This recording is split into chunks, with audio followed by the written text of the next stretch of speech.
L'étude va être peut-être un peu spéciale, amen.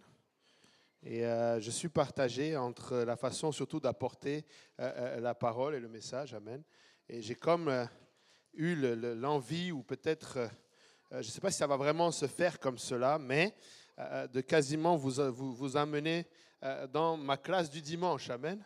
Alléluia. On va un peu être, certains savent déjà comment ça fonctionne, mais aujourd'hui, je voudrais vraiment que cette étude soit à la fois une étude, mais une édification pour quelqu'un. Amen. Et on va parler aujourd'hui du Saint-Esprit. Amen. On va parler du Saint-Esprit. Et la raison pour laquelle on va parler du Saint-Esprit, êtes-vous déjà allé, ou avez-vous déjà préparé un plat ou mangé quelque chose et tu le manges lundi, mardi, mercredi, jeudi, vendredi, samedi, dimanche. C'est comme ça ne te dérange pas. Tu n'es pas arrivé à une place où tu n'en peux plus. C'est comme ça, tu reviens encore dessus. C'est juste bon. Amen. Et c'est un peu ce qui s'est passé avec moi ces derniers jours. Même, j'ai réalisé que même la semaine dernière, je n'ai pas arrêté d'enseigner à droite, à gauche. Les gens m'ont appelé sur le Saint-Esprit. Et je ne pouvais pas faire autrement aujourd'hui quand je cherchais, Seigneur, que veux-tu m'enseigner? C'est limite si le Seigneur me disait vraiment, tu as besoin que je te le dise parce que ça devenait presque plus que clair. Amen. Mais néanmoins, en faisant un peu, mais en rassemblant un peu toutes mes notes, une des choses que j'ai mis ici un peu en place, c'est de voir qu'il y a encore quelques parfois questions qui ne m'auraient pas semblé que certaines personnes allaient me poser, mais ils me posent. Et je sais que ça sort d'un cœur sincère, mais par contre d'un manque de connaissance. Amen. Et malheureusement, la parole de Dieu nous dit que mon peuple périt parce qu'il lui manque la connaissance. Amen. Cette phrase doit nous effrayer. Amen. Ne prenez pas cette phrase pour excuse concernant votre manque de connaissance et vous complaire ou vous dire que c'est correct de ne pas... Non, non, non, non. La phrase nous dit que, le verset nous dit que le peuple périt.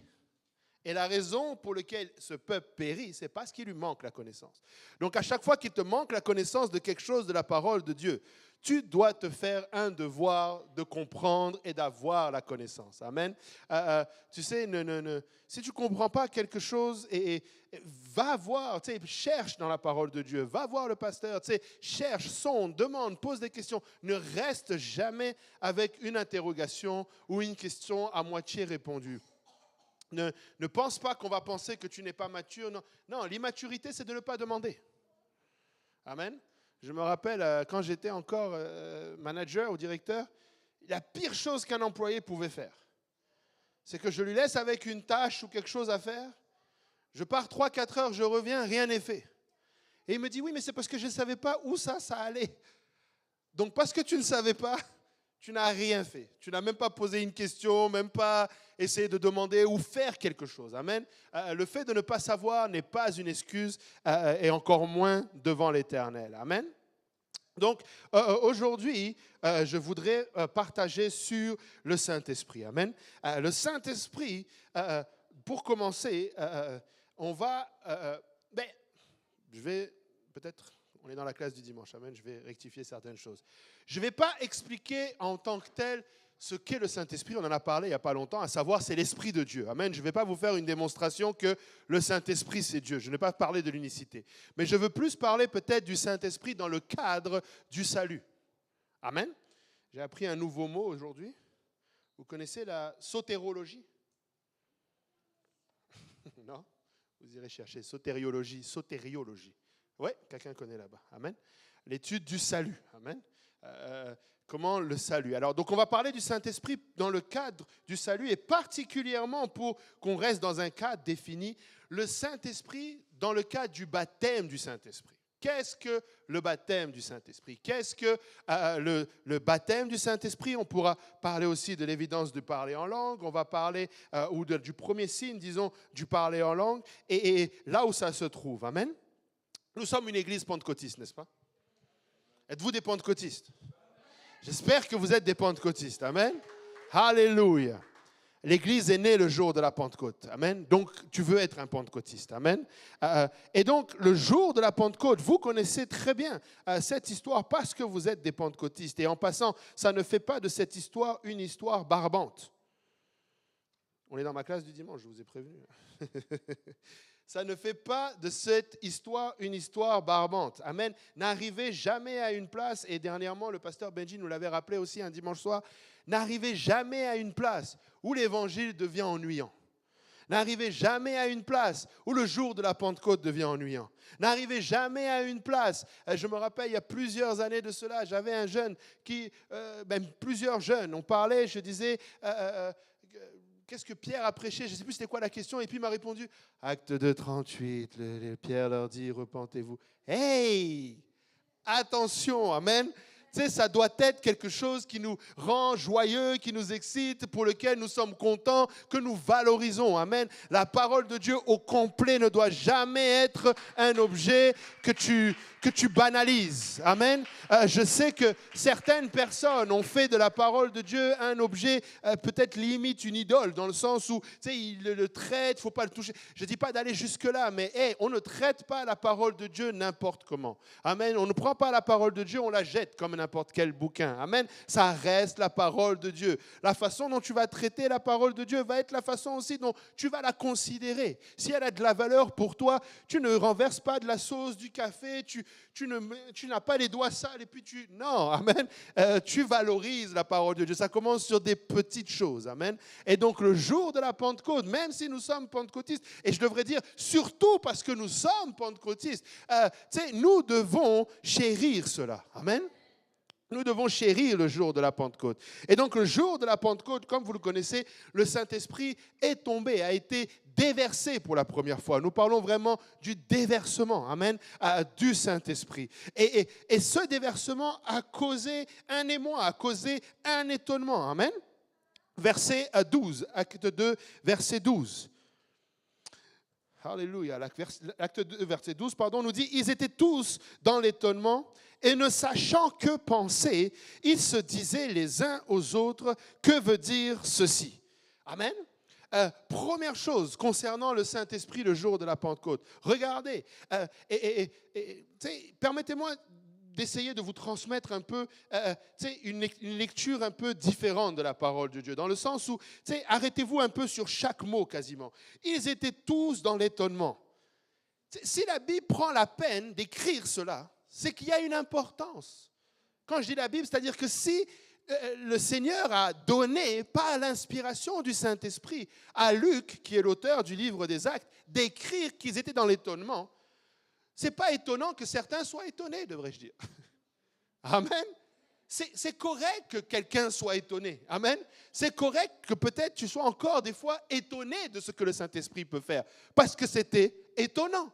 Depuis le premier jour. Ça n'a pas changé jusqu'aujourd'hui. Amen. Jusqu'aujourd'hui, c'est étonnant de voir des gens recevoir le Saint-Esprit, parler en langue, agir dans l'Esprit. C'est étonnant. C'est étonnant de voir quelqu'un porter le fruit de l'Esprit, qui est aussi le résultat d'avoir reçu le Saint-Esprit. Des fois, il y a des gens qui aiment de manière étonnante. Il y a des gens comme le frère Mutombo qui sont calmes de manière étonnante. C'est étonnant son calme. Tu sais qu'il a le Saint-Esprit parce que tu es étonné par cela. Amen. Il y a des gens qui vont être lents à la colère. Pasteur Kaosi est lent à la colère de façon étonnante. Des fois, il doit me dire, hey. Je suis comme, ouais, ok, j'apprends encore. Amen. C'est étonnant. Amen. Donc, ils étaient étonnés. Et ils se disaient les uns aux autres, que veut dire ceci? Ils se disaient les uns aux autres. Là, déjà, permettez-moi de dire, comme si nous étions en train de faire Explorons la parole de Dieu dans Genèse, attention. De la même manière que Ève n'aurait pas dû écouter le serpent. De la même manière, parfois, là, il ne faut pas se poser les questions aux uns aux autres. Il faut poser la question à Dieu ou la question à quelqu'un qui a une réponse. Parce que si toi, tu es étonné, moi, je suis étonné, on ne va pas avoir la réponse tous les deux, là. Et on commence à discuter entre nous. Et c'est comme ça que très souvent, les gens arrivent à une conclusion fausse parce qu'ils ne comprennent pas, mais ils veulent se rassurer. Amen. Ils veulent arriver quand même quelque part. Mais ils se posent donc la question et ils se disent, que veut dire ceci? Et regardez le verset 13. Mais d'autres se moquaient et disaient, ils sont pleins de vin doux. Amen. Retenez bien ce passage. Amen. Ils se moquaient. Amen. Et juste au cas où j'oublie, revenons un petit peu en arrière. Verset 6. Au bruit qui eut lieu, la multitude accourut et elle fut confondue parce que chacun les entendait parler dans sa propre langue. OK? Ils étaient tous dans l'étonnement et la surprise et ils se disaient les uns aux autres, voici ces gens qui parlent. Ne sont-ils pas tous galiléens? Et comment les entendons-nous dans notre propre langue à chacun, dans notre langue maternelle? Là, ils entendaient parler en langue, chacun dans sa langue maternelle, et glorifier Dieu. Amen. Ils étaient étonnés parce que pour des Galiléens, qui normalement ne parlent pas toutes ces langues-là, ce n'est pas des gens connus pour parler déjà plusieurs langues, mais encore moins toutes les langues qui étaient là. Pardon. Ils étaient étonnés. Mais regardez bien, là, l'étonnement, c'était le fait qu'ils parlaient dans d'autres langues et qu'ils glorifiaient Dieu. Mais par contre, dans le verset 13, il y en a d'autres qui se moquaient. Parce que eux, ils entendaient d'autres personnes qui ne comprenaient pas ce qu'ils disaient. Amen. Est-ce que vous êtes avec moi? Tu ne vas pas te moquer de quelqu'un qui glorifie Dieu. Amen. Tu ne vas pas te moquer de quelqu'un qui est en train de louer Dieu. J'ose croire que plusieurs ont retenu la leçon de la femme de David. Amen. Qui s'est moquée de David et qui est resté stérile. Donc, moi, ces hommes-là, ils étaient pieux. Ils étaient pieux, ils sont venus adorer. Mais pour certains, ils voyaient quelqu'un qui parle bizarrement, qui agit bizarrement. Et c'est là où ils se sont commencés à se moquer de ces personnes-là. Parce que leur intelligence ne leur permettait pas de mettre un lien entre ce qui se passait et le fait que quelqu'un glorifie Dieu ou que quelqu'un parle une langue. Est-ce que vous êtes avec moi? Amen. On peut voir qu'il y avait certains qui parlaient en langue et d'autres qui entendaient, enfin tous parlaient en langue, je veux dire, certains entendaient leur langage, mais d'autres ne comprenaient pas ce qui se passait. Amen. Et c'est pour ça que jusqu'à aujourd'hui, il y a beaucoup de débats concernant qu'est-ce que le Saint-Esprit.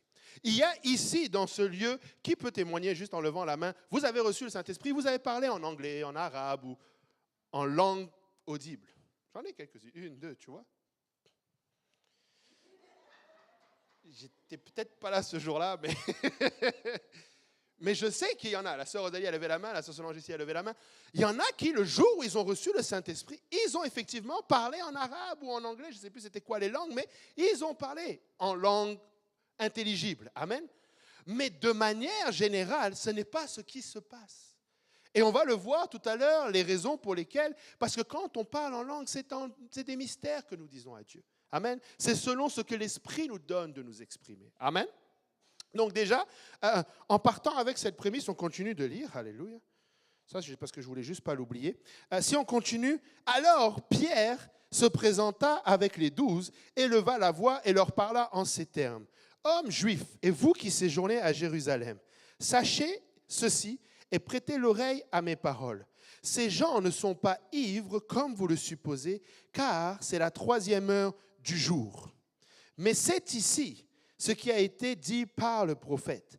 Dans les derniers jours, dit Dieu, je répandrai de mon esprit sur toute chair, vos fils et vos filles prophétiseront, vos jeunes gens auront des visions et vos vieillards auront des songes. Oui, sur mes serviteurs et sur mes servantes, dans ces jours-là, je répandrai de mon esprit et ils prophétiseront. Amen.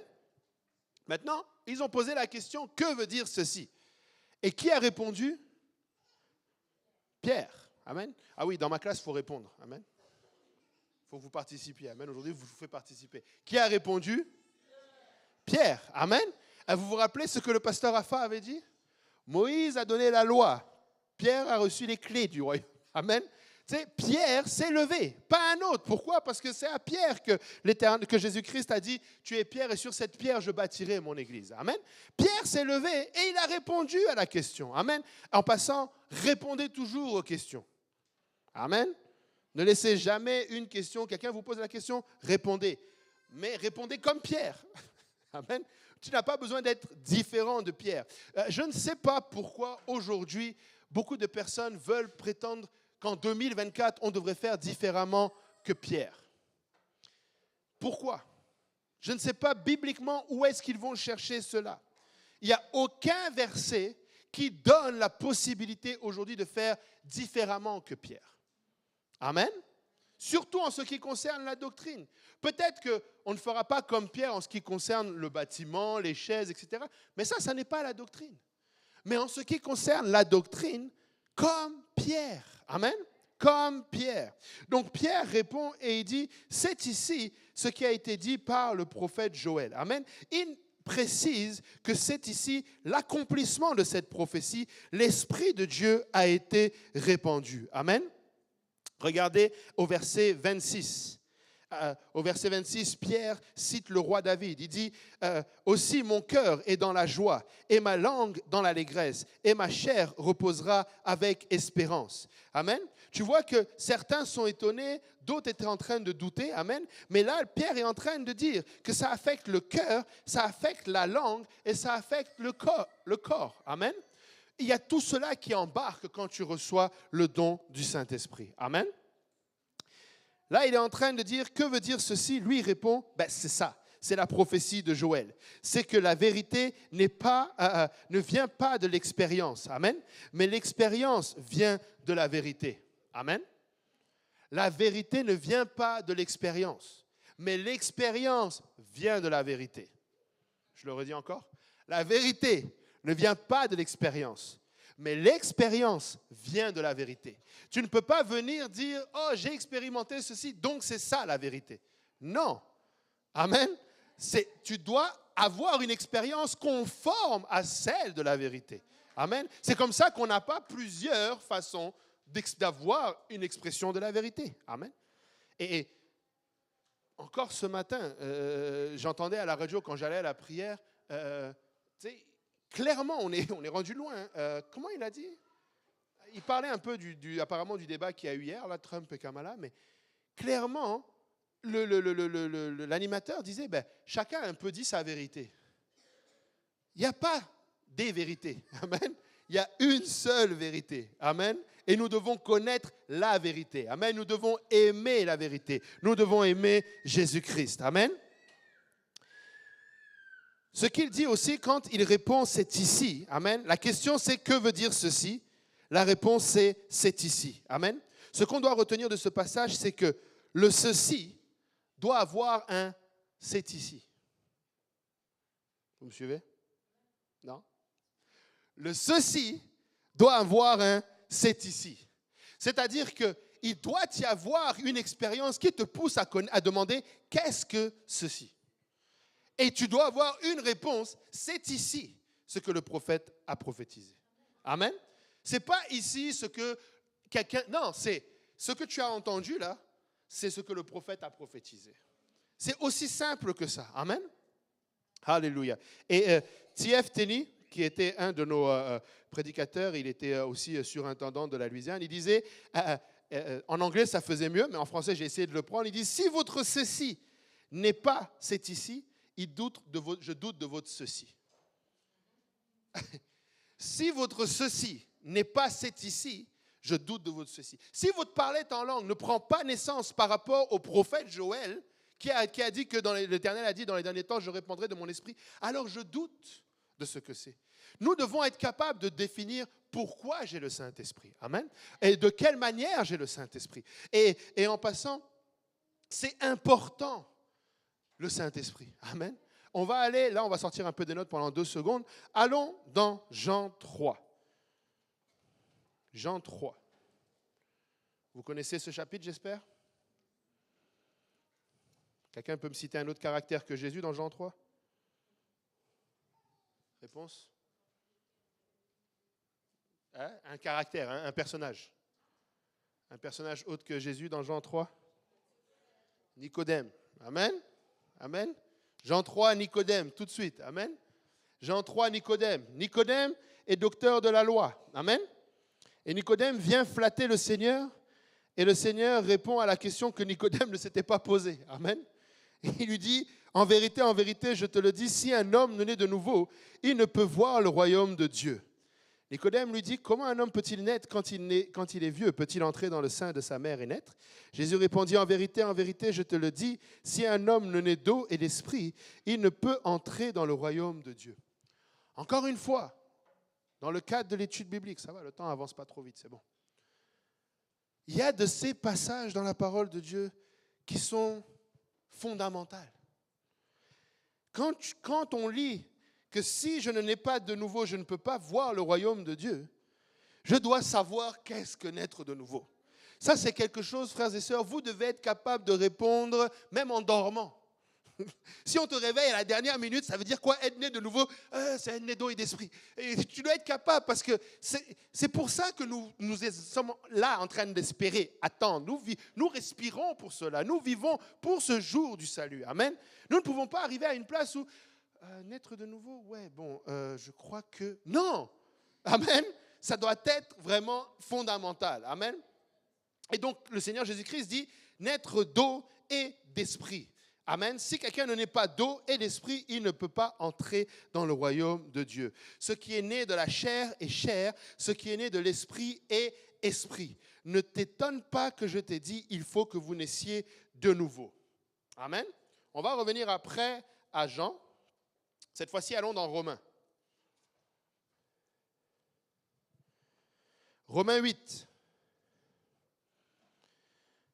Alléluia. En passant, Romains est une épître. Amen. Une épître adressée à l'église de Rome. Amen. Donc, ce qui veut dire que c'est pour les chrétiens. Quelqu'un dit c'est pour moi. Amen. C'est pour les chrétiens. Amen. C'est pour nous. Amen. Il dit, pour vous, vous ne vivez pas selon la chair, mais selon l'esprit, si du moins l'Esprit de Dieu habite en vous. C'est clair, la phrase est claire. Pour vous, quelqu'un dise moi, vous ne vivez pas selon la chair, mais selon l'Esprit, si du moins, au minimum, il faut que tu aies le Saint-Esprit. Tu ne peux pas prétendre vivre selon l'Esprit si tu n'as pas le Saint-Esprit. Si quelqu'un dit, oui, moi je marche selon l'Esprit, donc tu n'es pas charnel, non. Comment tu le sais? Minimum, c'est parce que j'ai le Saint-Esprit. Amen. Et il continue en disant, si quelqu'un n'a pas l'Esprit de Christ, il ne lui appartient pas. Et je parlais avec quelqu'un ce matin, il me dit, parce que avant que je lui donne la référence, je lui ai dit ça sans la référence, il me dit, mais c'est dur, pasteur, ce que tu dis là. Tu es en train de dire que si je n'ai pas l'Esprit de Dieu, je ne lui appartiens pas. Je dis, ce n'est pas moi qui le dis. C'est ce que dit la parole de Dieu. Amen. Si celui qui n'a pas l'Esprit de Christ, il ne lui appartient pas. Et quelle devrait être notre réaction face à ce verset? Je veux appartenir à Christ. Amen. Si tu parles avec quelqu'un qui n'a pas encore l'Esprit de Christ, dis-lui, mais ne t'inquiète pas. Tu peux recevoir l'Esprit de Christ. Il y a une façon de le recevoir. Ce n'est pas une condamnation. Très souvent, et même moi, j'avoue, je suis coupable d'être tombé dans le piège plus d'une fois où quelqu'un s'offusque et il commence à me citer toute la liste des personnes qu'il connaît, qui n'ont pas le Saint-Esprit. Écoute, maintenant que tu sais ça, cherche à avoir le Saint-Esprit et appelle tous ceux que tu sais qui n'ont pas l'Esprit de Christ afin qu'ils appartiennent à Christ. C'est tout ce que tu peux faire. Amen. Plutôt que de chercher une quelconque autre condamnation. Et il continue en disant, et si Christ est en vous, le corps, il est vrai, est mort à cause du péché, mais l'esprit est vie. Amen. À cause de la justice. Et si l'esprit de celui qui a ressuscité Jésus d'entre les morts habite en vous, celui qui a ressuscité Christ d'entre les morts rendra aussi la vie à vos corps mortels par son esprit qui habite en vous. Qu'est-ce que ce verset veut dire? Ce verset veut dire que ne te fie pas à ta chair. C'est pourquoi quand quelqu'un dit qu'il a reçu le Saint-Esprit parce qu'il est devenu meilleur, de la même manière que quelqu'un qui a le Saint-Esprit va tomber malade. De la même manière que quelqu'un qui a le Saint-Esprit va avoir des choses dans son corps mortel. Mais la Bible dit que combien même cette personne mourrait dans son corps, elle ressusciterait parce qu'elle a le Saint-Esprit. Amen. Donc, tu veux le Saint-Esprit pour la résurrection. Amen. Tu veux le Saint-Esprit pour la résurrection. Tu veux le Saint-Esprit pour le salut. Amen. Et tu veux le Saint-Esprit pour la résurrection. Maintenant, Pierre a donné Joël 2, 28. Regardez ce que Ésaïe 28, 11 nous dit. Est-ce que jusqu'ici, il y a des questions?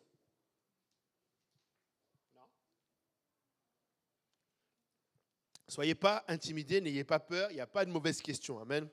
Parce que très souvent au début, il n'y a pas des questions. Voilà, tu vois. Vas-y. Question? Oui, si, un micro, on va te donner. Microphone.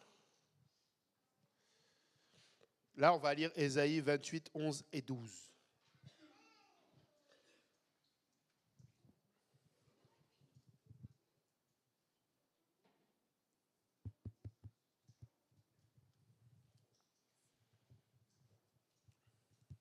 Ma question, c'est, dans le livre des Actes, vous avez dit qu'il y a certains qui ont compris les langues et il y en a d'autres qui n'ont pas compris. Est-ce que ceux qui ont compris, c'était juste les Juifs? Quand tu regardes le verset, quand tu regardes Pierre, il dit, il leur parla en ces termes, hommes juifs, et vous tous qui séjournez à Jérusalem. Donc, à cause de ça, je pencherai pour te dire que les hommes de toute nation, on les a entendus dans toutes leurs langues, mais ceux qui sont à Jérusalem, probablement, ce sont eux qui n'avaient pas besoin d'avoir ce témoignage. Tu vois ce que je veux dire? En fait, pourquoi j'ai souligné cela? C'est parce que certaines personnes n'acceptent pas le fait que le parler en langue soit un langage barbare, et on va le lire tout à l'heure, des lèvres balbutiantes, un langage barbare, parce qu'ils ne comprennent pas ce qui est dit. Mais le Saint-Esprit, ce n'est pas pour que tu comprennes ce qui est dit. Amen. Ce n'est pas ça l'objectif. L'objectif, ce n'est pas que tu comprennes. Et là, nous avons un témoignage de gens qui n'ont pas compris, qui se sont moqués, mais Pierre a adressé cette moquerie en disant, hey, ne vous moquez pas. Ce n'est pas parce que vous ne comprenez pas que vous pouvez vous moquer. Amen. Oh, je vais vous expliquer ce que c'est. Amen. Donc, certaines personnes utilisent ce passage-là pour dire que le parler en langue doit nécessairement être une langue intelligible. Non. Et on va voir, 1 Corinthiens 14 nous dit que celui qui parle en langue, il dit des mystères à Dieu. Il s'édifie lui-même. Et Paul utilise, pas Pierre, mais Paul utilise ce passage pour donner l'ordre dans l'Église. Dans le sens où, quand tu pries avec quelqu'un pour recevoir le don du Saint-Esprit, et que nous voulons entendre ce signe initial, amen, qu'il parle en langue, qui va confirmer qu'il s'est complètement donné à Dieu et que l'Esprit maintenant lui donne de s'exprimer dans un autre langage, il n'est pas en train d'édifier l'Église. Amen. Mais Paul dit que dans le don de l'Esprit, une des manifestations des dons de l'Esprit, c'est le parler en langue. Mais les manifestations du don de l'Esprit sont pour l'édification de l'Église.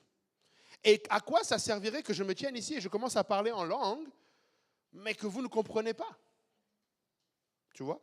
Donc, ce que j'essaie de dire, c'est que il ne faut pas prendre le fait que ces Galiléens ont parlé en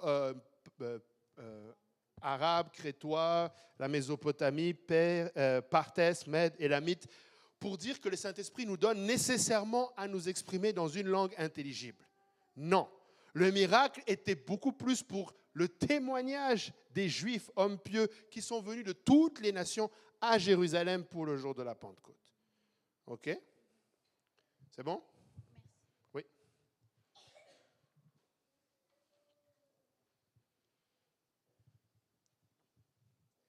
Est-ce que ça, bon, moi j'avais entendu qu'ils ne parlaient pas forcément ces langues-là, mais qu'ils étaient en train de... En fait, que ce sont les autres qui les entendaient dans leur propre langue, mais que ce n'est pas qu'ils étaient forcément en train de parler ces langues intelligibles, c'est ça. Est-ce que tu pourrais peut-être expliquer un peu par rapport à ça? Je n'ai pas 2020, dans le sens, je n'étais pas là ce jour-là, donc je ne sais pas exactement. C'est pourquoi tout à l'heure, j'ai demandé le témoignage de savoir, moi je savais que mon épouse avait parlé en arabe, et je ne sais pas si elle-même, elle se rendait compte qu'elle parlait anglais. Pas forcément, mais c'est les autres, tu vois. Elle-même, elle ne savait pas forcément. Parce que la preuve, ce n'est pas des langues qu'eux-mêmes parlent. Tu sais, ce n'est pas que ils ont appris cette langue. C'est que l'Esprit leur donne de s'exprimer. C'est tout autant un miracle que le balbutiement ou la langue barbare que le Seigneur parle dans Ésaïe. Maintenant, effectivement, tu peux voir que tout le monde les entend dans leur langue. Tu sais, ça reste le témoignage. Le point de ce qui t'a été apporté, c'est que le témoignage, à ce moment-là, est beaucoup plus pour ceux qui entendent que pour eux qui parlent.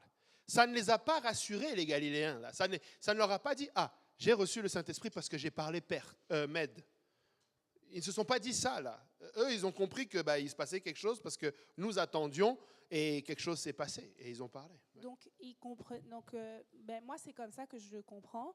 Donc, moi, je comprends comme que ce que tu as dit, l'exemple de Maman Solange, qu'elle parlait peut-être en anglais ou elle parlait dans une langue qui était aussi intelligible, mais que pour elle, c'était une langue barbare. C'était une langue barbare, Mm-hmm. donc c'est juste pour les autres, c'est Voilà. ceux qui l'entendaient dans leur langue Exactement, à eux. exactement. Okay, bon. Exactement. Et ça permet aussi, pourquoi c'est bon, elle est bonne ta question, c'est pour aussi, encore une fois, ce n'est pas parce qu'on ne comprend pas que ça n'est pas spirituel, j'ai envie de dire, pour faire simple. Tu sais, ton manque de compréhension ou de connaissance, ce n'est pas ça qui doit définir ta marche avec le Seigneur. Amen.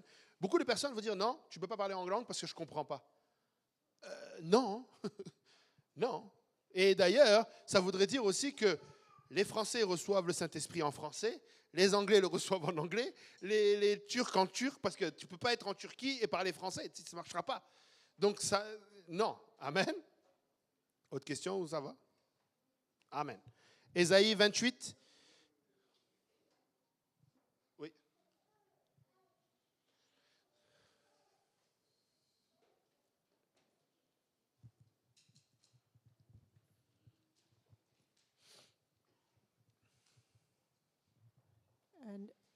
Pasteur Jean-Yves, oh oui, j'ai parlé en anglais. Donc, 1 Corinthiens 13, 1, il parle aussi, ils disent que si je parle dans la langue des hommes et des anges, donc c'est évident qu'il y a des langues que personne d'autre ne va pas comprendre. Parce que si Dieu me donne à parler dans une langue des anges, même s'il y a plusieurs nationalités, il n'y a personne qui peut interpréter, par exemple, mais c'est encore cette langue pour les personnes barbares, comme tu as expliqué. Mm-hmm. Tout à fait. Donc, Ésaïe 28, 11 nous dit, « Eh bien, c'est par des hommes aux lèvres balbutiantes et au langage barbare que l'Éternel parlera à ce peuple. » Amen. Un langage barbare, des lèvres balbutiantes. Si quand tu as parlé en langue, tes lèvres ont juste... C'est ça, balbutiante. Et ça ressemble à un langage de bébé. Mais en plus de ça, c'est une naissance, donc ça ne dérange pas. Pour quelqu'un qui est juste terre à terre. Mais ça ne fait pas de toi... Et je ne sais pas, je veux juste casser quelques faux raisonnements que Pasteur Kausi a parlé la semaine dernière. Amen. Certains strongholds, comment on appelle, forteresses. Amen. Pourquoi c'est de l'anglais? C'est l'anglais de la sœur Rosalie qui est venue jusqu'ici. Certaines forteresses, certains lieux élevés. Frères et sœurs, c'est pourquoi je répète toujours, soyez des Galiléens spirituellement. Ne cherchez pas à être des pharisiens. Ce que je veux dire par là, c'est en termes de connaissance. Tu sais, n'essayez pas de... Oui, c'est bon la connaissance, mais ne tombez pas dans le piège de tout doit s'expliquer. Non. Il y a des fois là, pourquoi? Parce que c'est écrit. Mais c'est quoi que tu comprends? Je ne comprends rien, mais c'est écrit. C'est correct d'arriver à ce point-là. Et si Dieu un jour veut te donner la révélation, gloire à Dieu. Amen. Je suis content, c'est une victoire. Mais si tu ne comprends pas, ça reste que c'est écrit. Et je fais parce que c'est la parole de Dieu. Amen. Et donc, des lèvres balbutiantes. Oui, mais c'est ça. Amen. Ou un langage barbare, quelque chose que tu ne comprends. Barbare, ça veut dire, tu sais, à l'époque, on disait les barbares. Il y avait un film, Conan le barbare. Ça, c'est la vieille époque. Un barbare, c'est quelqu'un d'étranger pour ta langue, pour quelqu'un qui vient, qui débarque, tu sais, un Anglais qui débarquait en France ou en Gaule à l'époque, c'était un barbare. Les Vikings étaient des barbares pour les Gaulois, etc. Un barbare, c'est quelqu'un qui est de l'étranger. Amen. Alléluia. Donc, encore une fois, la Pentecôte, amen, la Pentecôte, c'est-à-dire l'effusion du Saint-Esprit. La Pentecôte expérimentale et non la Pentecôte doctrinale est le modèle apostolique. Amen. Tu ne peux pas être capable d'expliquer toute la doctrine pentecôtiste, mais ne pas l'avoir exprimée. Amen. Tu dois l'exprimer. C'est pour aujourd'hui. Amen. Et c'est d'ailleurs comme ça que nous avons eu le réveil. Si vous allez regarder l'histoire de ce qui s'est passé, le réveil de la rue Azusa, c'était ça. J'ai oublié son nom, c'est Seymour, si je ne me trompe pas, qui s'est posé la question de savoir, mais c'est écrit, donc on devrait pouvoir l'expérimenter. J'espère que, et si vous voulez, c'est un peu la même chose que, parce que tu vois que le Seigneur a ouvert les yeux des aveugles, tu as la foi de prier pour que Dieu ouvre les yeux d'un aveugle. Parce que tu as vu que le Seigneur a guéri un boiteux, tu as la foi de prier pour un boiteux. Parce que tu sais que le Seigneur a multiplié le pain. Des fois, là, quand les fins de mois sont difficiles, tu pries, Seigneur, multiplie parce que j'ai besoin que tu multiplies. La foi vient de là, vient de ce que tu as vu et tu l'expérimentes ensuite par rapport à cela. Mais c'est la même chose. Tu as vu que le jour de la Pentecôte, ils ont reçu le Saint-Esprit avec cette évidence de parler en langue, c'est-à-dire ce signe. Tu sais, ils se sont mis à parler en d'autres langues. Tu dois aussi prier Dieu pour parler en d'autres langues. Amen. Alléluia. Mais le point, c'est que aussi, regardez Acte 19. Acte 19.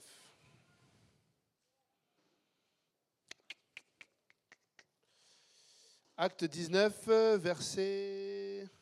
On va commencer au premier verset, en fait. Pendant qu'Apollos était à Corinthe, Paul, après avoir connu les hautes provinces de l'Asie, arriva à Éphèse. Et ayant rencontré quelques disciples, il leur dit, avez-vous reçu le Saint-Esprit quand vous avez cru ? Ils leur répondirent, nous n'avons pas même entendu dire qu'il y ait un Saint-Esprit. Il dit, de quel baptême avez-vous donc été baptisés ? Il répondit, du baptême de Jean. Et ensuite, il va adresser le baptême en disant que Jean a baptisé du baptême de repentance, disant au peuple de croire en celui qui venait après lui, c'est-à-dire en Jésus. Sur ces paroles, ils furent baptisés au nom du Seigneur Jésus. Regardez bien, il n'a pas posé la question, est-ce que vous croyez au Saint-Esprit ? Amen. Il a posé la question, avez-vous reçu le Saint-Esprit ? Parce que, ils ont répondu qu'ils n'avaient même pas entendu. Donc peut-être qu'à la question, est-ce que vous croyez au Saint-Esprit, ils auraient aussi répondu non. Mais certaines personnes vont dire, est-ce que tu crois au Saint-Esprit ? Oui, oui. Je me rappelle, pendant la Covid, je ne sais pas c'était quoi cette mode, tu parlais avec quelqu'un, il dit, toi non plus, tu ne crois pas à la Covid ? Ce n'est pas une question de croyance. Les gens sont malades. Ce n'est pas du domaine de la croyance. Amen. Et là, il n'a pas posé la question, est-ce que vous croyez au Saint-Esprit ? Il dit, avez-vous reçu le Saint-Esprit ? Et ils ne pouvaient pas répondre par l'affirmative parce qu'ils n'ont pas eu l'expérience de la Pentecôte. Amen. L'expérience de la Pentecôte est importante. Amen. Nous devons non seulement connaître et prêcher la doctrine de la Pentecôte, mais nous devons aussi croire au Saint-Esprit et avoir l'expérience du Saint-Esprit. C'est pourquoi, alléluia, vous allez voir que le Seigneur va utiliser la fin. Il va dire, celui qui a soif, qu'il vienne. Amen. Celui qui veut, vienne et prenne de l'eau. Quelqu'un qui a soif. Amen. Amen. Regardez Jean 7, versets 37 à 39. Jean 7, versets 37 à 39. Le dernier jour, le grand jour de la fête, Jésus, se tenant debout, s'écria, « Si quelqu'un a soif, qu'il vienne à moi et qu'il boive. Celui qui croit en moi, des fleuves d'eau vive couleront de son sein, comme dit l'Écriture. » Il dit cela de l'Esprit que devaient recevoir ceux qui croiraient en lui, car l'Esprit n'était pas encore, parce que Jésus n'avait pas encore été glorifié. Amen. L'Esprit n'était pas encore. Amen. Pendant des milliers d'années, la Pentecôte a fait partie de la théologie hébraïque. Ils pouvaient la citer, mais ils n'avaient pas encore expérimenté cela. Amen. Là, cette fois-ci, il y a eu l'expérience le jour de la Pentecôte. Et regardez ce que dit Habakkuk 1, verset 5. « Jetez les yeux parmi les nations. » Amen. « Regardez et soyez saisis d'étonnement, d'épouvante, car je vais faire en vos jours une œuvre que vous ne croiriez pas si on la racontait. » Amen. On ne croirait pas si on nous l'a raconté. Et encore aujourd'hui, malheureusement, certaines personnes restent dans l'incrédulité. Amen. Certaines personnes restent dans l'incrédulité. Maintenant, pourquoi le baptême du Saint-Esprit ? On l'a dit tout à l'heure, Jésus-Christ l'a dit dans Jean 3,5. En vérité, si je te le dis, si un homme le né d'eau et d'esprit, il ne peut entrer dans le royaume de Dieu. Ce seul verset devrait nous suffire et à chercher activement le Saint-Esprit. Amen. Paul l'a proclamé. Amen.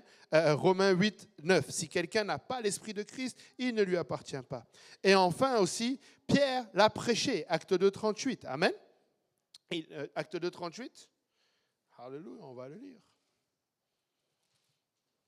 Même si on peut le citer, on va le lire.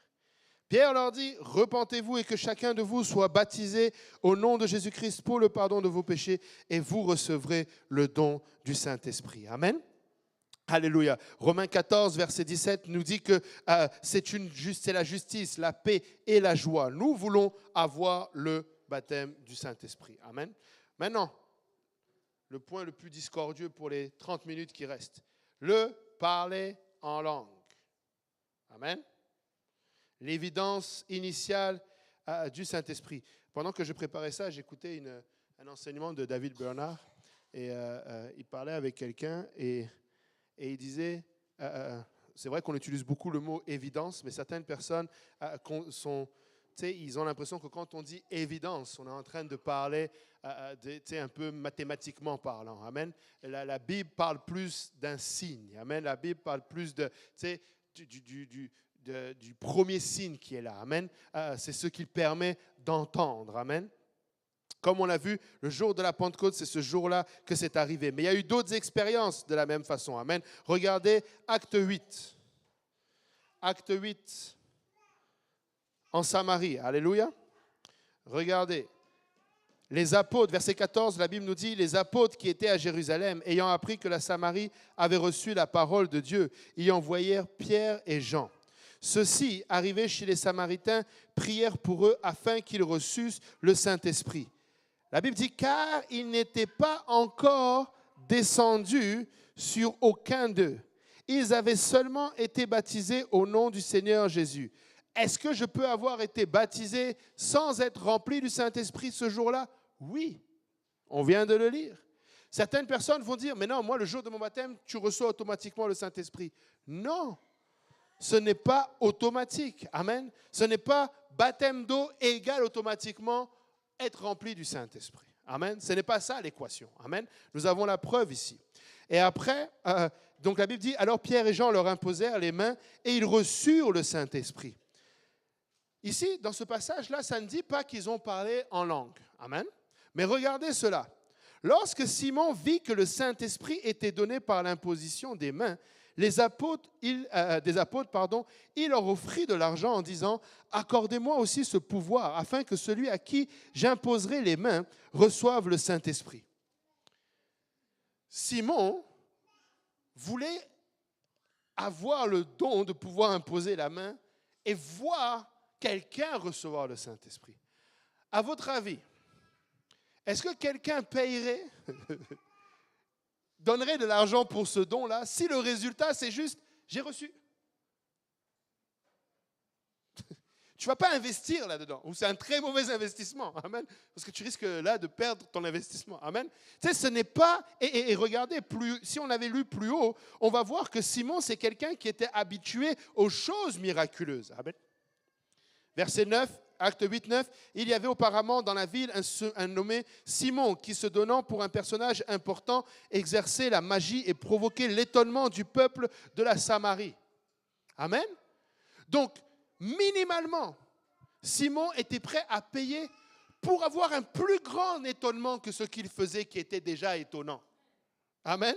C'est pourquoi le jour de la Pentecôte, ils étaient étonnés. Amen. C'était un étonnement que Simon n'était pas capable de reproduire. Alors il s'est proposé dans sa cupidité d'acheter cela. Amen. Donc tout ça pour dire, au moins acte 8 nous dit que quelque chose se passe le jour de la Pentecôte. Amen. Si on va dans acte 10, j'aime acte 10. Qui aime acte 10? Acte 10, ça fait partie des versets dans la parole de Dieu, ou des chapitres plutôt. Tu sais, c'est pas que c'est un verset fondamental ou un chapitre fondamental, mais c'est un chapitre qui doit tu sais, la raison pour laquelle je l'aime, c'est parce que de la même manière que Noé trouva grâce aux yeux de l'Éternel, de la même manière Corneille était un homme pieux qui priait. Amen. Tu sais, Corneille, c'est le premier païen, c'est-à-dire non-juif, qui a reçu le Saint-Esprit, lui et sa famille. C'est le premier qui a percé. Tu sais, souvent, quand on enseigne, on va dire « Pierre a ouvert la porte aux païens ». Non, dans le sens, oui, il a ouvert parce qu'il a prêché. Mais celui qui a vraiment ouvert la porte, du moins qui a fait que c'est Corneille par sa prière. Parce que Corneille a prié, Dieu a dit « Tu vas rentrer. Va chercher Pierre, il va te dire comment tu vas rentrer. » Amen. Alléluia. Donc, acte 10, verset 44. Comme Pierre prononçait encore ces mots, le Saint-Esprit descendit sur tous ceux qui écoutaient la parole. Tous les fidèles circoncis qui étaient venus vers Pierre furent encore étonnés. Amen. Souvent, ce mot-là revient. Ils étaient étonnés de ce que les gens étaient devenus bons. Amen, vous ne suivez pas là. Amen. Ils n'étaient pas étonnés de ce que les gens étaient devenus gentils ou aimants. Amen. Ils n'étaient pas étonnés de ce que les gens sont tombés. Ils n'étaient pas étonnés de ce que les gens se sont mis à sauter. Ils n'étaient pas étonnés de ce que les gens se sont mis à transpirer. Amen. Ils étaient étonnés de ce que le don du Saint-Esprit était aussi répandu sur les païens, car ils les entendaient parler en langue et glorifier Dieu. Amen. Ils les entendaient parler en langue et glorifier Dieu. Alors Pierre dit, peut-on refuser l'eau du baptême à ceux qui ont reçu le Saint-Esprit aussi bien que nous? Et il ordonna qu'ils fussent baptisés au nom du Seigneur, sur quoi ils prièrent de rester quelques jours auprès d'eux. Amen. Et regardez bien, si Pierre dit, peut-on refuser l'eau du baptême à ceux qui ont aussi reçu le Saint-Esprit aussi bien que nous, c'est que ça faisait partie d'une des conditions. Il voulait s'assurer que ces gens-là, je ne sais pas si vous comprenez, pour lui au départ, Corneille, c'est un païen. Dieu lui a dit, va chez lui, je vais chez lui, mais ça risque de s'arrêter là. Mais là, comme Dieu a rempli Corneille et que Pierre a entendu que le Saint-Esprit était descendu, alors Pierre dit, ben là, on peut les baptiser. Amen. Et si on va dans Acte 19.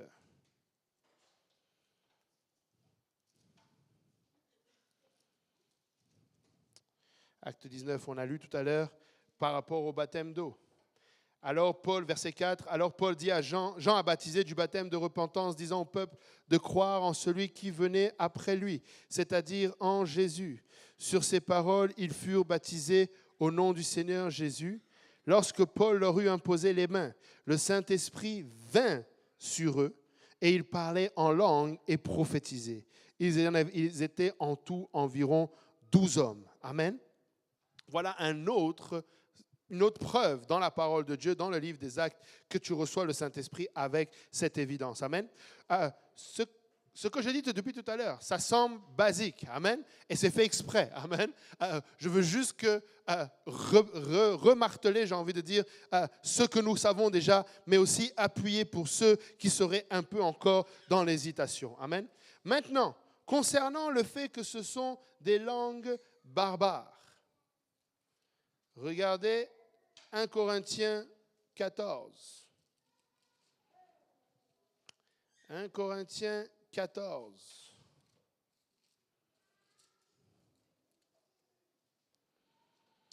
Verset 2. Il nous dit, la parole de Dieu, c'est Paul qui a écrit, « En effet, celui qui parle en langue ne parle pas aux hommes, mais à Dieu, car personne ne le comprend. Et c'est en esprit qu'il dit des mystères. » Amen. C'est normal que tu ne comprennes pas ce que tu dis. Amen. Et aujourd'hui, je parlais donc avec quelqu'un, et si vous n'avez peut-être pas cette question ou vous n'osez pas poser cette question, la question était un peu du sens, est-ce que quand tu parles en langue, tu inventes des mots? J'ai dit non, tu n'inventes pas des mots. Amen. Mais par contre, tu peux avoir l'impression que tu inventes des mots. Amen. Il est là le point. C'est que vu que tu parles, tu dis des mystères, ton sentiment pourrait être, je dis n'importe quoi. Mais ne t'arrête pas sur ce sentiment-là.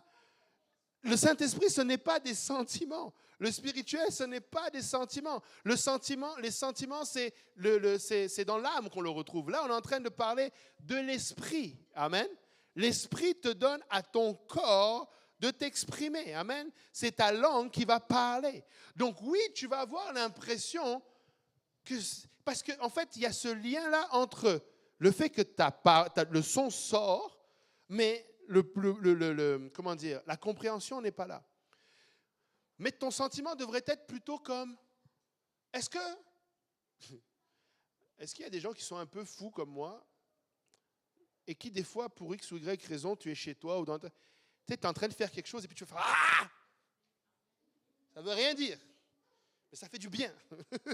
C'est comme si, je ne sais pas, on dirait que tu viens de faire quelque chose d'extraordinaire. Ça ne veut rien dire, mais c'est sorti de là. Et c'est ça le Saint-Esprit. Ça ne veut rien dire, mais ça sort de là. Ça va venir, ça va sortir, et puis tu parles en langue. Amen.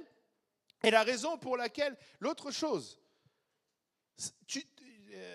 tu vas paraître comme dans le livre des Actes, éventuellement pour d'autres, tu vas paraître barbare, tu vas paraître ivre, tu peux avoir toutes sortes d'étonnements de la part des gens, mais ne laisse pas ça conduire. Toi, tu sais que c'est l'Esprit de Dieu. Amen.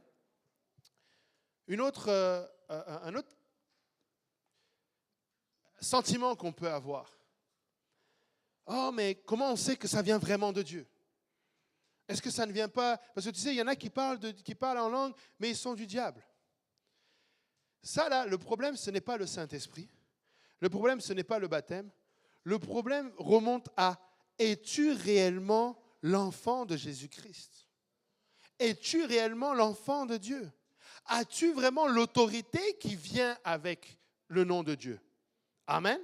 Parce que si tu as l'autorité, tu n'as pas... Moi, je parle surtout de la personne, de l'endroit où les gens sont. Amen. Peut-être que la personne qui n'a pas encore reçu le Saint-Esprit, je peux comprendre, mais lorsque nous sommes ici, il n'y a pas 3 mots que je dis qui sont de Dieu, 4 mots qui sont de moi, 1 mot qui est du diable, 3 mots qui sont... Hey, il y a un problème. Tout est soumis à l'Esprit de Christ. Tout ce qui se fait ici, c'est fait au nom de Jésus-Christ. Voilà pourquoi tout ce que nous faisons, nous le faisons au nom de Jésus-Christ. Certains vont nous accuser de répéter de manière bêtement une formule. Non! Lorsque nous prions et nous finissons au nom de Jésus, dites au nom de Jésus. Et ça va valider le fait que tout ce qui va se passer, c'est au nom de Jésus. Je ne sais pas si je l'ai déjà dit ici, mais je déteste cette image où tu vois le diable faire un bras de fer avec ce qui serait être la représentation de Jésus-Christ. Non! Ce n'est pas l'image que tu dois te faire. Si tu devais te faire une image, et en passant, ne faites pas d'image photographique taillée, ce n'est pas biblique, amen. Mais mentale, si tu dois avoir une image mentale, la seule image que tu peux avoir, c'est Christ debout, tellement grand que tu vois seulement son pied, et le diable écrasé. C'est tout. C'est là sa position, là. Surtout quand Christ est dans la pièce ou dans l'endroit où tu es. Amen. Écoutez, même quand Jacob a lutté avec Dieu, c'est comme si moi... Eliakim, viens, on va lutter toi et moi. Ouais, vous voyez, vous rigolez. Hein. Viens, Eliakim. Bon, luttons tous les deux. Hein? Essaye de me faire tomber. Vas-y, essaye. Non, arrête. C'était ça, Jacob, là. Ce n'est pas que Dieu était devenu comme Eliakim. Non, c'était un père qui joue presque avec son fils et qui essaye de voir jusqu'à quel point son fils veut quelque chose. Et Jacob a gagné parce qu'il a lutté jusqu'au bout. Il a dit, même si tu es Dieu, je veux ma bénédiction, je ne te laisse pas partir jusqu'à ce que tu aies ta bénédiction. Amen. Tu vas t'asseoir. C'est ça l'image qu'on doit avoir. Amen. Dieu ne lutte pas avec le diable. Et c'est pourquoi, si vous retournez 2 semaines en arrière concernant le combat, tu ne le combats pas, on ne combat pas d'égal à égal avec le diable. En tout cas, je ne sais pas pour vous, mais vous ne combattez pas d'égal à égal. Combattez de vainqueur à vaincu. Amen. Vous combattez dans la victoire. Écoute, je mène le combat, mais je le mène en tant que victorieux. Amen. Et Et quand je perds une bataille, quelqu'un va se reconnaître, quand je perds une bataille, déjà je perds une bataille et pas la guerre, mais si je perds la bataille, c'est très souvent parce que j'ai donné accès au diable. Pas même pas, c'est parce que j'ai donné accès au diable. Et l'accès que je lui ai donné, c'est d'un point de vue charnel, pas d'un point de vue de l'Esprit de Dieu. Amen. Et c'est pareil, Dieu ne tente personne. Amen. Tu sais, Dieu il ne dit pas, frappe-toi un peu le mur pour qu'on regarde. Quel père ferait ça? Quel père ferait ça? Tu sais, tu es en train de courir, hop. Je me rappelle une fois, j'étais tellement fâché contre mon fils là-bas. Tu sais, il joue avec son petit frère est en train de courir, il s'enlève pour que son frère tape le mur. Je dis, quel genre de grand frère fait ça? Amen. Mais Dieu ne fait pas ça, Dieu ne tente. Dieu t'aime. Amen. Dieu veut que toutes tes batailles soient remportées. Dieu ne prend pas plaisir dans tes défaites. Amen. Parfois, Dieu va te laisser te débrouiller tout seul, dans le sens, toi, tu dois aller chercher ta victoire dans la persévérance, dans la prière. Tu dois aller chercher ta victoire dans le jeûne. Tu dois aller chercher ta victoire dans le fait de ne rien faire des fois. C'est ça le combat. Mais c'est pas que Dieu soudainement veut. Et là, peut-être que quelqu'un est en train d'aller chercher dans Job. Je sens quelqu'un qui est parti dans Job là et qui se dit, oui, mais avec Job, c'était comment? Avec Job, amen. L'Éternel n'a pas donné à Job, ou du moins a donné la permission au diable de faire, mais ce n'est pas Dieu qui l'a fait, si vous comprenez. Tu sais, Dieu a dit, vas-y, fais, mais tu verras qu'il va tenir. Amen. Tu sais, il lui a donné la permission d'aller plus loin, mais Job a juste persévéré. Certes, vous connaissez l'histoire, mais la Bible dit que dans tout cela, il n'a point péché, etc. Mais ce n'est pas l'origine de Dieu. Ce n'est pas Dieu qui a dit, je vais voir si vraiment Job tient bon. Je vais le titiller, je vais le frapper. Non. Amen. Je ne sais pas pourquoi je suis là-dedans. On revient dans le parler en langue. En effet, celui qui parle en langue ne parle pas aux hommes, mais à Dieu, car personne ne le comprend. C'est en esprit qu'il dit des mystères. Amen. Si on continue.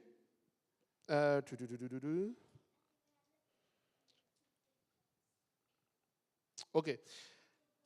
Verset 10. Quelque nombreuses que puissent être dans le monde les diverses langues, il n'en est aucune qui ne soit une langue intelligible. Amen. Paul est en train de dire ici que dans le monde entier, toutes les langues qui se parlent, même la langue, le Xhosa. Vous connaissez le Xhosa? La langue de l'Afrique du Sud? Ils font Xhosa. Même ça, c'est une langue intelligible. Mais là, il est en train de dire que peu importe le pays où tu te trouves, prophétise dans cette langue.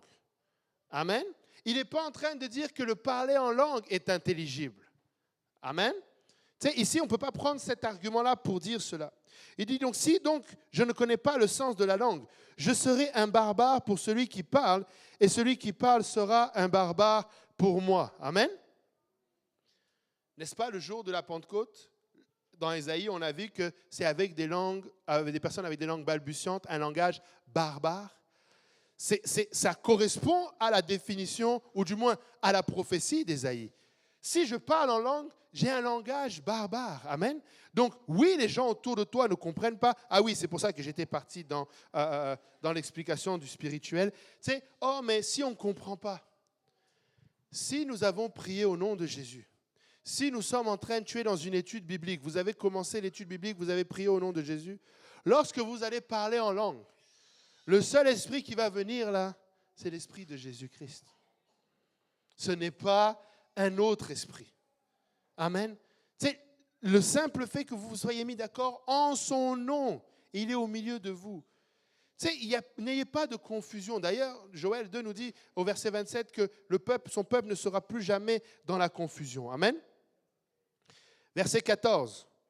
Car si je prie en langue, mon esprit est en prière, mais mon intelligence demeure stérile. Amen. Mon intelligence demeure stérile. On n'a pas dit que tu es devenu bête, on a juste dit que ton intelligence est stérile. Ce que tu ne comprends pas là, c'est parce que tu ne le fais pas de manière intelligible. Tu ne le fais pas avec ton intelligence. Tu n'adores pas avec ta tête. Tu adores avec ton ventre. Amen. Et regardez encore, il dit verset 15, « Que ferai-je donc? Je prierai par l'esprit, mais je prierai aussi avec l'intelligence. Je chanterai par l'esprit, mais je chanterai aussi avec l'intelligence. Autrement, si tu rends grâce par l'esprit, comment celui qui est dans les rangs de l'homme du peuple répondra-t-il Amen à ton action de grâce, puisqu'il ne sait pas ce que tu dis? Tu rends, il est vrai, d'excellentes actions de grâce, mais l'autre n'est pas édifié. Je rends grâce à Dieu de ce que je parle en langue plus que vous tous. Ça, c'est Paul qui dit. Amen. Mais dans l'Église, j'aime mieux dire 5 paroles avec mon intelligence, afin d'instruire aussi les autres, que 10 000 paroles en langue. Ça, ce n'est pas signé biblique. Mais peut-être que si Paul, tu lui poserais la question ici, il te dirait, mais à la maison, je préfère 10 000 paroles en langue que 1000 paroles en esprit. Parce que là, il parle à l'Église. Est-ce que vous m'avez suivi? Tu sais, il dit qu'à l'Église, je préfère mieux parler de manière intelligible pour aider parce que je ne suis pas là pour moi. Quand nous venons à l'Église, je ne suis pas là pour moi. Amen. Je suis là pour le corps de Christ. Mais quand je suis à la maison, je veux m'édifier avec Dieu. Amen. Et tu sais, plus tu vas parler en langue, plus tu vas être fort spirituellement. Plus tu vas être édifié avec Dieu. Plus tu vas être sensible à l'Esprit de Dieu. Si tu as l'impression qu'il te manque une certaine sensibilité à la parole de Dieu, prie plus en langue. Arrive à cette place-là où tu te perds dans l'esprit. Amen. Tu te perds dans l'esprit. Et regardez.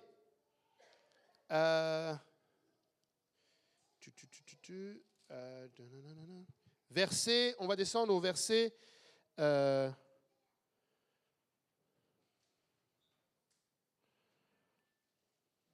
Ok, je veux juste que vous compreniez on va lire à partir du verset 22. Amen, on a un tout petit peu de temps.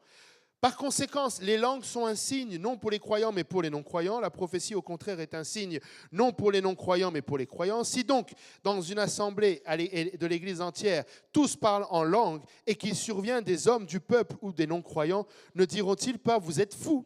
Mais si tous prophétisent et qu'il survienne quelques non-croyants ou un homme du peuple, il est convaincu par tous et il est jugé par tous. Amen. Le secret de son cœur est dévoilé, de telle sorte que tombant sur la face, il adorera Dieu et publiera que Dieu est réellement au milieu de vous. Que faire donc, frères, lorsque vous vous assemblez, les uns ou les autres parmi vous? Ont-ils un cantique, une instruction, une révélation, une langue, une interprétation? Que tout se fasse pour l'édification. En est-il qui parle en langue? Que 2 ou 3 au plus parlent, chacun à son tour, et que quelqu'un interprète. S'il n'y a point d'interprète, qu'on se taise dans l'Église et qu'on parle à soi-même. Pour ce qui est des prophètes, que 2 ou 3 parlent et les autres jugent. Si un autre qui est assis a une révélation, que le premier se taise. Car vous pouvez tous prophétiser successivement, afin que tous soient instruits et que tous soient exhortés. Le verset 32 est très important, soulignez-le. Les esprits des prophètes sont soumis aux prophètes. Amen. Les esprits des prophètes sont soumis aux prophètes. Dernier point, après je vais encore prendre des questions si vous en avez. Une des choses que j'ai remarquées, certaines personnes sont un peu bloquées de parler en langue en dehors, par exemple, de l'expérience qu'ils ont eue à l'hôtel ou dans les eaux du baptême, parce qu'ils ont l'impression que nécessairement, lorsque tu vas parler en langue, vu que c'est l'Esprit qui te donne de t'exprimer, c'est comme Dieu prend possession de toi et c'est lui qui te fait parler. Non, tu peux parler en langue, arrêter de parler en langue. Parler en langue, arrêter de parler en langue. L'Esprit des prophètes est soumis aux prophètes. Maintenant, il y a certaines personnes, quand ils reçoivent le Saint-Esprit, et très souvent, bon, ça, c'est par expérience, c'est des gens qui ont d'abord été un peu plus réticents, donc c'est comme si l'esprit sort de manière explosive, mais aussi il y a des gens qui sont plus émotifs. Avez-vous déjà été expérimenté ou témoin, vous, avec d'autres personnes, d'une scène triste, peu importe, il y en a qui vont juste pleurer, tu vas voir le silence, il y en a d'autres, ils crient, il y en a d'autres, ils se roulent par terre, ça dépend de la sensibilité de chacun. Mais ce n'est pas parce que toi, il y a juste la larme qui coule que tu n'es pas moins triste que la personne qui se roule par terre et qui... Amen. Et c'est la même chose avec le Saint-Esprit. Certaines personnes vont recevoir le Saint-Esprit, ça va être... Mais ce n'est pas parce que toi, tu ne ressens pas ça que tu n'as pas le Saint-Esprit. Amen. Tu peux parler en langue calmement. Tu peux parler en langue. On dirait que c'est comme si ça n'était rien. Mais c'est l'Esprit de Dieu.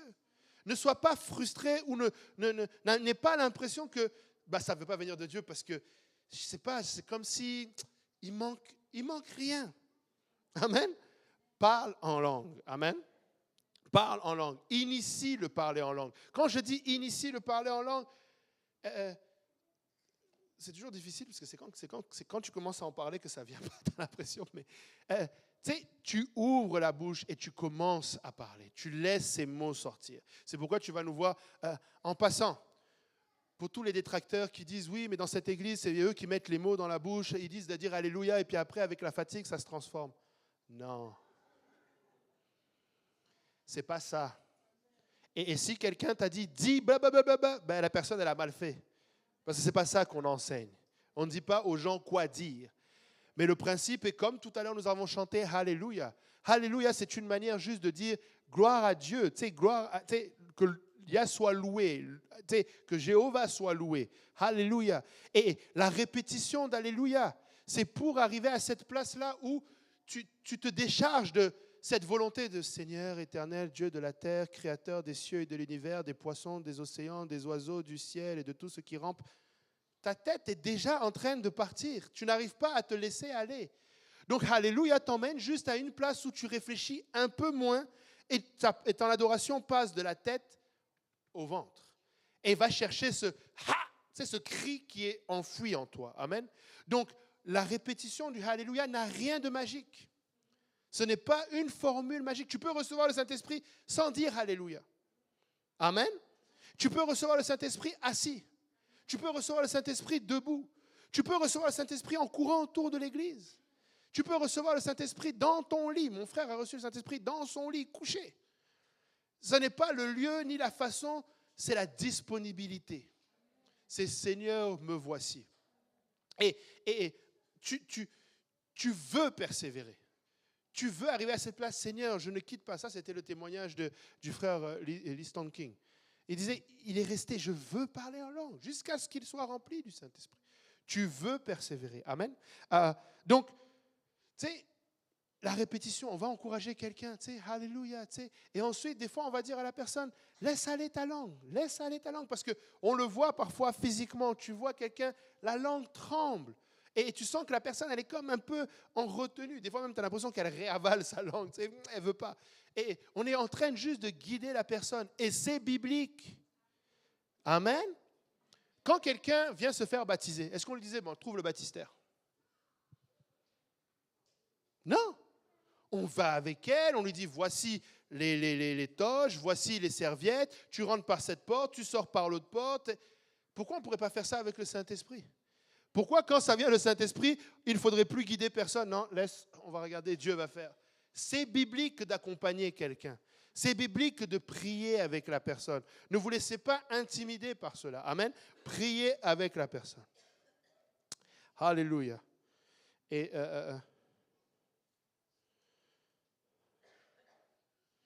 amen. Pour moi, je pense que j'ai un peu couvert. Est-ce qu'il y a des questions? Oui, Andrich.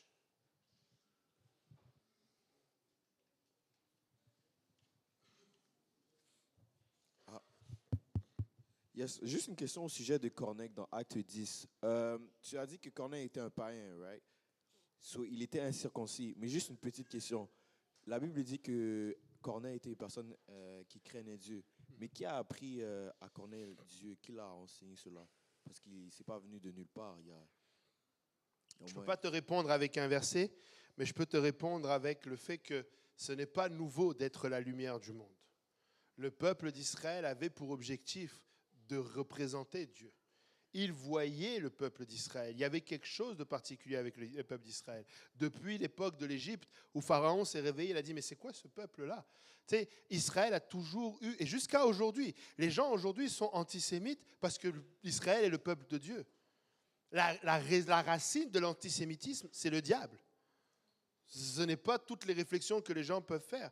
Et quand je dis ça, certaines personnes vont dire, ah, mais c'est comme si tu élèves les Juifs. Oh oui, que j'élève les Juifs, parce que je veux bénir le peuple juif. Mais surtout, c'est le peuple de Dieu, et ils sont un peuple à part. Tu vas reconnaître un Juif. Tu vas reconnaître par sa façon de parler, sa façon d'adorer. Fais du business avec un Juif. Oublie samedi. Il n'y a que les chrétiens que tu peux travailler avec eux le dimanche. Un juif, là, samedi, c'est Shabbat. Et les juifs ont l'argent, parce que c'est un peuple béni. Et quand tu veux faire, je me rappelle à l'époque, en France, il y a un endroit qu'on appelle le Sentier. Tout le monde courait le vendredi avant le coucher du soleil pour aller acheter les habits au Sentier, parce que les Juifs, là, ils ferment leurs portes dès que le coucher du soleil va commencer, parce que Shabbat. Amen. Donc, toutes ces actions que les Juifs faisaient, les Juifs, chaque semaine, faisaient fêter le Shabbat. Chaque fin de semaine, chaque samedi. Chaque sabbat, ils le fêtaient. Chaque fois, ils faisaient des actions au temple. Ils allaient prier à la synagogue. Ils voyaient ce peuple-là. Et ils voyaient qu'il y a quelque chose dans ce peuple-là. Ils voyaient que ce peuple-là... L'autre chose, il priait. Certainement parce qu'il a vu un juif prier. Il faisait des aumônes. Certainement parce qu'il a vu les juifs faire l'aumône.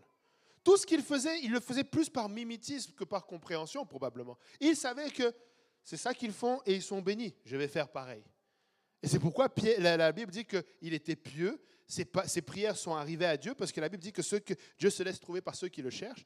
Et il a dit, mais néanmoins, ça ne suffit pas. Amen. Ça ne suffit pas. Et ça me permet ta question de dire à quelqu'un, ici ou en ligne, ne regarde pas à ta bonté. Et Dieu n'est pas contre ta bonté. Dieu va recevoir le bien que tu fais. Quand tu fais du bien autour de toi, Dieu est content. Quand tu fais des aumônes autour de toi, Dieu est content. Quand tu aides l'indigent, quand tu aides la veuve, quand tu fais toutes ces choses, Dieu est content de toi. Mais ça ne t'exempte pas d'obéir à l'Évangile. L'histoire de Corneille nous apprend que Dieu valorise cela, mais il te dit, tu as besoin de plus. Et tu dois garder ces choses-là. Amen. Comme il parlait de la dîme avec les pharisiens, vous donnez la dîme de la menthe et du cumin et de tout ça, mais c'est bien ce que vous faites, mais il ne fallait pas négliger de donner la dîme au temple. Amen. Donc, garde encore ta piété, garde tout ce que tu faisais, mais obéis à l'Évangile. Prie pour que le Seigneur, obéis et prie, le Seigneur va te remplir du Saint-Esprit. Amen. Une autre question? Oui, Karen. Je voulais savoir, est-ce que le parler en langue, là, c'est comme il faut avoir le Saint-Esprit pour parler en langue directement? Parce que parfois, là, moi, j'ai comme l'impression, là, on ne fait que répéter. Et puis, est-ce que c'est le Saint-Esprit qu'il faut avoir directement pour parler en langue, ou bien on peut juste l'appliquer comme ça et puis... Tu veux dire, quand tu dis ta répétition, c'est quand tu parles en langue que tu as l'impression de répéter? OK. Quand tu parles en langue, toutes tes impressions sont faussées. Parce que tu ne comprends pas ce que tu dis. Et tu ne peux pas... tu sais, si peut-être tu entendais une certaine langue, tu aurais l'impression que la personne là... Vous avez déjà entendu quelqu'un parler chinois? Tu sais, si tu ne comprends pas le chinois, là, ça sonne bizarre. Tu sais, tu te dis, mais comment il fait pour parler comme ça? Parce que tu as l'impression que c'est une série de voyelles, tu ne comprends pas. Je dis ça parce que, est-ce que c'est le Saint-Esprit qui nous pousse à parler en langue, ou bien c'est juste... Il te donne de t'exprimer. C'est-à-dire, c'est lui qui met les mots. Ah, ok. Tu vois ce que je veux dire? Oui. Mais quand il te pousse, je ne veux pas que tu penses... Tu sais, je ne veux pas que tu penses qu'à chaque fois, c'est nécessairement... une sensation vraiment pour le coup poussée. C'est toi qui parles, mais parce que tu as l'esprit d'adoption. Tu as cet esprit-là. Tu marches avec. Donc, tu switches entre ton esprit et ton intelligence. C'est pourquoi, des fois, et je suis d'accord, plusieurs personnes, leur expérience, c'est qu'ils parlent en langue, en tout cas, ils parlent plus en langue quand ils sont déjà en prière. Parce que c'est comme plus facile de switcher entre les deux. Tu sais, tu es déjà dans cette atmosphère-là. Mais ne sois pas, mon point c'était aussi, ne sois pas effrayé ou ne pense pas mal d'une personne qui fait la vaisselle et qui parle en langue. Elle a l'Esprit de Dieu en elle, cette personne. Elle parle en langue même si elle fait autre chose. Tu comprends? Donc tu vas répéter, oui, tu vas avoir cette impression de répéter, mais c'est l'Esprit qui te donne ces paroles-là. C'est vraiment, le parler en langue, là, c'est un signe, mais ce n'est pas le Saint-Esprit. Amen. C'est un signe, mais ce n'est pas le Saint-Esprit. Le Saint-Esprit, c'est l'Esprit de Dieu qui est en toi. Le Saint-Esprit, en plus de te faire parler en langue, te fait aimer tes ennemis.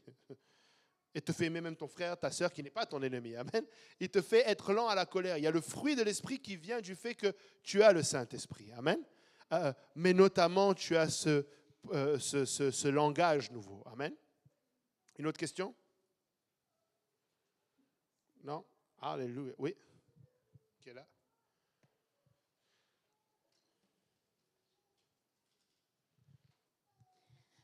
Ma question, c'est dans 1 Corinthiens 14, à partir de versets 21 et 22. Au verset 21, Paul, il nous rappelle la prophétie de Ésaïe 28, 11. Mhm. Et puis après, au verset 22, il dit, par conséquent, les langues sont un signe, non pour les croyants, mais pour les non-croyants. La prophétie, au contraire, est un signe, non pour les non-croyants, mais pour les croyants. Est-ce qu'on peut utiliser ce verset pour expliquer justement la confusion qu'il y a eu dans le livre de Actes 2, avec, genre, comme il y avait des personnes qui comprenaient qu'est-ce qui se passait dans leur langue, et il y avait d'autres personnes qui entendaient comme des langues barbares? Pas forcément, oui, mais pas forcément, parce que dans le sens où là, il est vraiment en train de parler du don, le don de l'esprit, la manifestation du don de l'esprit de 1 Corinthiens 12, verset 10. À un autre, le don d'opérer des miracles, à un autre, la prophétie, à un autre, le discernement des esprits, à un autre, la diversité des langues, à un autre, l'interprétation des langues. Donc là, c'est plus dans ce sens-là. Mais il dit que le signe pour le croyant, c'est-à-dire que si toi et moi, on est, ou plusieurs d'entre nous, nous sommes là, que la langue, un message en langue sort, ou quelqu'un parle en langue, toi, tu comprends parce que tu es croyant. Toi aussi, tu as reçu le Saint-Esprit. Rappelez-vous, avez-vous reçu le Saint-Esprit quand vous avez cru? Donc, ils ont cru, ils ont reçu le Saint-Esprit, ils ont eu l'expérience de ces langues, donc ce n'est pas étranger à eux. Mais par contre, il dit que si dans l'Église, et en passant, c'est pourquoi l'Église ne peut pas être remplie que de gens saints. Amen. Nous voulons des païens dans l'Église, nous voulons des pécheurs dans l'Église, nous voulons des gens qui n'y connaissent rien à la parole de Dieu. Et c'est pour eux que l'on veut des prophéties intelligibles. C'est eux les non-croyants. Ce sont des gens pour qui ça va paraître, oui, une folie, mais surtout, ça ne va pas les édifier. Je ne sais pas si tu comprends. Juste pour être sûr de comprendre, donc, Paul, il parle à l'Église déjà, et puis, quand il parle des langues, c'est quand il y a les dons qui sont en train d'opérer. Oui. Et que ça ne fait plus référence au signe du don du Saint-Esprit. Là, c'est la même manifestation, mais pas avec la même destination. Le don du Saint-Esprit, le signe du don du Saint-Esprit, le jour de la Pentecôte, ça c'est pour l'édification personnelle de la personne. Elle reçoit, elle est baptisée du Saint-Esprit. Maintenant, parmi les 9 dons de l'Esprit, il y en a un qui est de parler en langue. Et Paul dit, mais si tu as ce don-là, cherche aussi le don d'interpréter. Parce que le don de l'Esprit doit servir à l'Église, pas à toi. Quand toi, tu reçois pour ton baptême le Saint-Esprit, tu n'as pas besoin d'interprétation. Tu vois? Mais par contre, dans le cadre de l'utilisation de ce don-là avec l'Église, là, tu as besoin d'interprétation. Tu comprends? C'est pourquoi je te disais que tu ne peux pas appliquer cet exemple exactement le jour de la Pentecôte, parce que ce n'était pas l'objectif. C'était plus pour eux, leur propre édification. OK? Amen? D'autres questions? Vous voulez rentrer à la maison? Vous ne voulez plus m'entendre, hein? Alléluia. En tout cas, si vous avez encore des questions, si vous voulez encore parler, vous avez encore des interrogations, alléluia, venez nous voir. Amen. Venez me voir. Mais on va se lever ensemble et on va prier. Amen. Et si tu n'as pas reçu le don du Saint-Esprit, alléluia, tu peux le recevoir ce soir. Amen. Alléluia. La promesse, Pierre dit que la promesse est pour vous, pour vos enfants et pour tous ceux qui sont au loin, en aussi grand nombre que le Seigneur notre Dieu les appellera. Amen. Alléluia. Ce qui veut dire que c'est encore d'actualité aujourd'hui. Amen. Alléluia. Est-ce qu'on peut élever nos voix? Alléluia. Remercier le Seigneur et prier en langue si vous pouvez prier en langue. Alléluia. Alléluia. Que l'on puisse avoir un déversement du Saint-Esprit au milieu de nous. Alléluia. Éternel, notre Dieu et roi. Papa, nous t'élevons, papa. Nous te louons. Nous te disons merci pour ta grâce, papa. Merci, Seigneur. Alléluia. Pour soirée, papa, Seigneur, pour cette étude, papa. Je viens prier, Seigneur. Alléluia, que cela aide, papa. Seigneur, quelqu'un, Seigneur, a réalisé, papa, le privilège que nous avons, papa. Seigneur, alléluia, d'être baptisé, papa, Seigneur, de ton Saint-Esprit, papa. Oh, Père éternel, merci, Seigneur. Merci, Seigneur, d'accorder, papa, Seigneur, à ta création, papa, ce merveilleux don, papa, cet esprit d'adoption, papa, par lequel nous pouvons crier Abba Père, par lequel nous sommes renouvelés, papa. Oh, Père éternel, alléluia. Je viens prier, Seigneur, pour tous ceux, papa, alléluia, qui ont encore, Seigneur, alléluia, des doutes, papa, Seigneur, que tu les aides, papa, à réaliser l'importance, papa, Seigneur, Seigneur, d'avoir le Saint-Esprit et de ta